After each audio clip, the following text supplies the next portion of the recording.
Hey YouTube, today I'm going to show you how to troubleshoot the oil pressure sending unit on your Mercruiser 260 engine.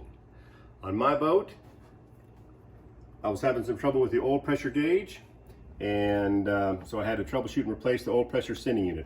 On the Mercruiser 260, it's right here next to the distributor.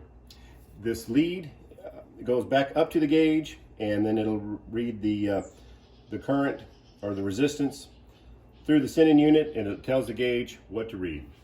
The problem that I found is my boat had this oil pressure sending unit installed, and if you check the resistance of the oil pressure sending unit at 0 psi, as it would be uninstalled, we're at about 7.5 ohms.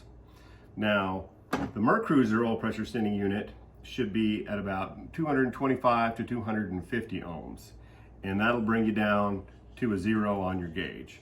So when I did a little research and found out that this is the oil pressure sending unit for a small block Chevrolet engine, and they have a completely different setup for their gauge.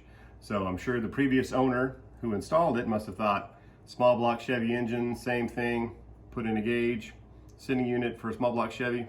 It didn't work. So I got the correct unit that I ordered online and put it in, and it works great.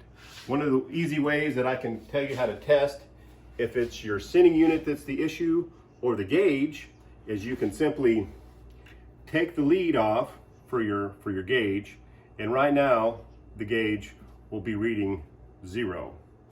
But if you put it to ground, then it'll peg the gauge all the way out. So as you move the lead from ground to ground and off ground, you will see that gauge peg out and then unpeg out. And anyways, so that's the troubleshooting that I did, and I hope this information helps you out.